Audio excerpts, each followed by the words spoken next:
Diagnostic procedures.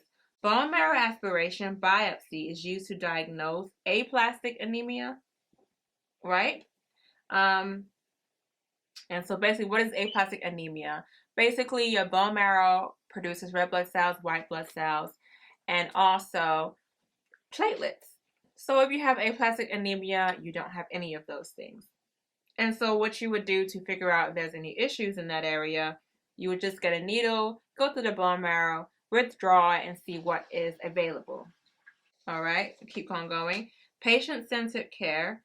We want to encourage the client to have increased dietary intake of iron, vitamin B12, and folic acid.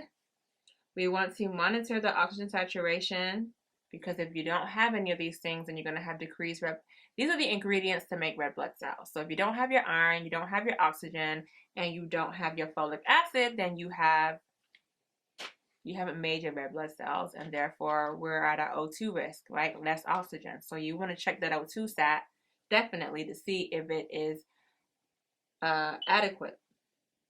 And so we want to go ahead and also give them medications as prescribed to replenish those things that may be lacking, and allow for optimal absorption of those supplements if they take supplement vitamins. We're going to teach the client and family to conserve their energy if needed, so that way they don't tax themselves out and, you know, become a fall risk. Because if you're not getting the oxygen that you need because you don't have the right ingredients to make your red blood cells, which transport the oxygen, then they could be at a fall risk. Remember the manifestation I discussed when it came to having anemia. You would have dizziness, right? You would have pallor. What else? Syncope, fainting. These are all things that can deal with a fall risk. So yeah, they're at a fall risk. So teach them to be careful and conserve their energy, and let them know how long each supplement will take before it shows its effectiveness. So iron-rich foods, I would like to talk about that right now, would be meats. Iron fortified cereal is an option. You can give them bread, fish, poultry, chicken, dried peas, and beans. These are all things that can give them good iron. And so we have, like I said, we have medications that can be given to our patients to increase their supplement intake. And so let's talk about that right now. We have iron supplements. Like I said, iron, another name for iron would be ferrous sulfate. So whenever you see ferrous, just know that's iron. So you have ferrous sulfate, ferrous FUMERATE, and ferrous GLUCONATE. And these are all oral supplements used to replenish the lack of iron in the body. What is iron needed for? Like I said, it's needed for that heme within the hemoglobin. It's a recipe for heme. So if you don't have that, you will not have the heme. The heme carries the oxygen. We need it. Okay? It's important. So we're going to go ahead and give them that. So we'll give them it parenterally if needed, if it's really severe, or oral if it's not as severe. When you do administer iron, like in IM, you're going to want to use the Z-track method to do so. I guess because it can be irritating to the skin. So you want to make sure it gets into where it needs to go. Client education on taking iron supplements. We're going to tell them they got to check their hemoglobin how often. You want to check your hemoglobin every 4 to 6 weeks. So that's a month and 2 weeks, I would say. So within a month and 2 weeks, they're going to go ahead and check their hemoglobin levels to see if they have truly taken care of their problem after taking their supplements. Vitamin C will increase the absorption of ferrous, or should I say iron. And so we want to go ahead and tell them they should have a lot of vitamin C along with taking iron orally. Vitamin C will be things that are citrusy. Orange juice is a form of vitamin C. So take iron supplements between meals to increase absorption. I already mentioned this before, and it does make your poop black, as I mentioned before. So erythropoietin, what did I say, is made in the what? the kidney, right? But also it's made in the liver. It's two organs that make secrete erythropoietin, showing you that it's a major thing that is necessary for life. It's vital. So you have your liver making erythropoietin, and your liver and your kidneys making erythropoietin. So it is very, very important that we've got two organs doing the job, right? So let's talk about erythropoietin supplements, right? So it's a growth factor used to increase red blood cell production. So what are we going to do as a nurse? What are we going to do with this information? Well, if we do administer erythropoietin, we're going to go ahead and monitor for increased blood pressure. We're going to monitor our hemoglobin and hematocrit levels. Hemoglobin, obviously, you know what that is. And hematocrit, and know your lab values for each one of these, please, guys. Just start learning. When you think about hemoglobin or hematocrit, think about the lab values. Like right now for my school, hematocrit is 40 to 50%.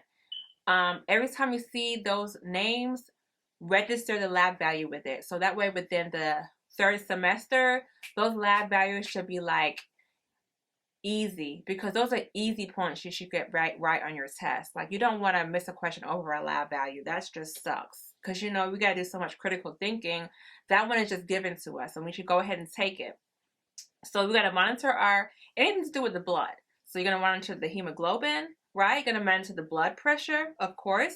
We're going to monitor, because if you give them a lot of erythropoietin, which does what? It makes red blood cells, then they're at risk for hypertension, right? Too many red blood cells. So we're going to check out for that.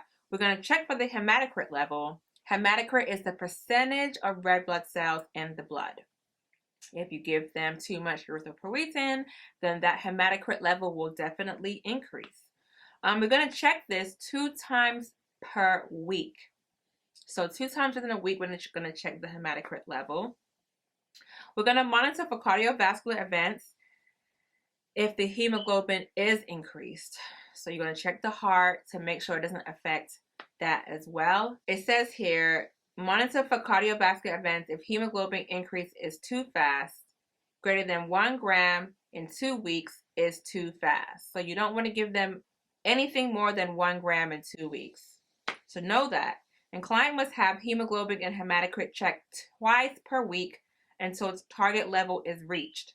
Twice per week, we're going to check the hematocrit and hemoglobin levels while we're giving them erythropoietin. And then we're going to continue to still monitor after that as well. Erythrocyte sedimentation rate has nothing to do with this, so don't even think about the erythrocyte sedimentation rate when it comes to checking the erythropoietin levels.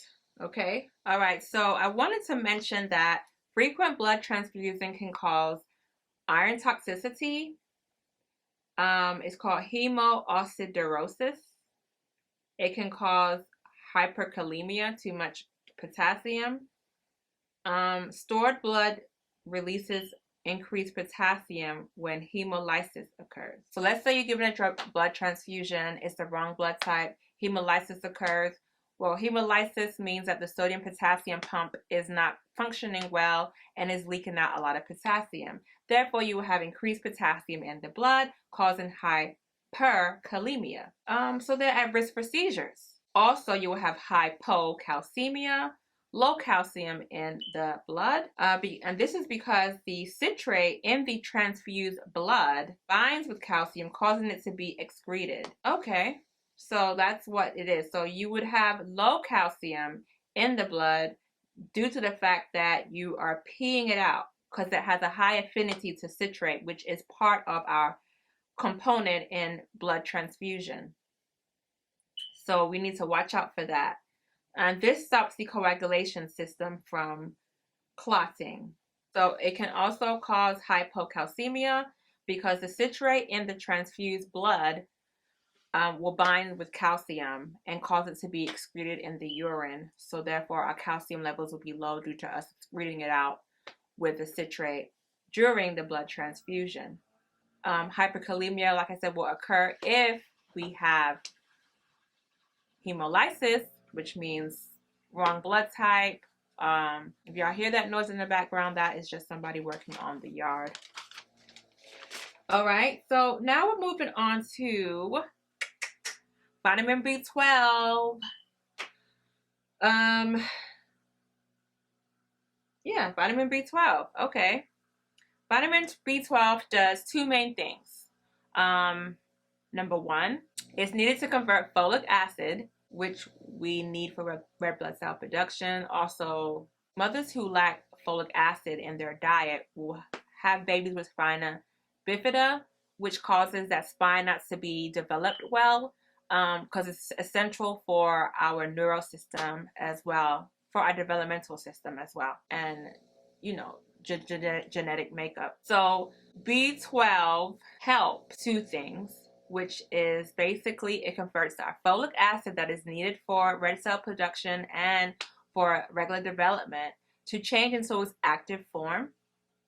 And then we also need it for red blood cells to be produced. So it has two main things that are important.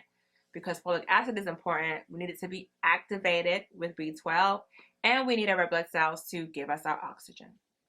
All right, vitamin B12 supplementations have a few nursing considerations. You're going to give B12 according to the correct route. If they lack intrinsic factor, which is in your gut, right, due to GI issues, then we're going to give it parenterally, IM or sub-Q. We're going to give it orally if they do have intrinsic factor and can absorb it truly through their gut orally.